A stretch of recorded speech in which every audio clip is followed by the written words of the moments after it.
హైదరాబాద్లో జరుగుతున్న Miss World పోటీలపై మిస్ ఇంగ్లాండ్ మిల్లా మ్యాగీ సంచలన ఆరోపణలు చేసిన సంగతి తెలిసిందే. స్పాన్సర్స్ ను ఆనంద పెట్టాలని తమపై ఒత్తిడి తీసుకువచ్చారని, తమను వేసేలాగా చూశారంటూ ఆమె తీవ్ర అసహనం వ్యక్తం చేస్తూ పోటీల నుంచి మధ్యలోనే తప్పుకొని స్వదేశానికి వెళ్లిపోయినట్లు వార్తలు వస్తున్నాయి. మిల్లా మ్యాగీ ఆరోపణలపై బీఆర్ఎస్ వర్కింగ్ ప్రెసిడెంట్ కేటీఆర్ స్పందించారు. ఈ మేరకు కేటీఆర్ తన ఎక్స్ వేదికగా మాట్లాడుతూ మిస్ ఇంగ్లాండ్ మిల్లా మ్యాగీ హైదరాబాద్లో జరిగిన మిస్ వరల్డ్ 2025 పోటీల్లో తనపై జరిగిన చెడు అనుభవాల గురించి ముందుకు వచ్చి ధైర్యంగా బహిరంగంగా మాట్లాడినందుకు ప్రశంసిస్తున్నానని అన్నారు.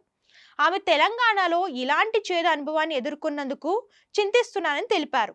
తెలంగాణలో స్త్రీలను గౌరవించే, సమాన అవకాశాలు ఇచ్చే సంస్కృతి ఉందని, రాణి రుద్రమ్మ, చిట్యాల ఐలమ్మ వంటి గొప్ప మహిళా నాయకులు ఇక్కడి నుంచే వచ్చారని పేర్కొన్నారు.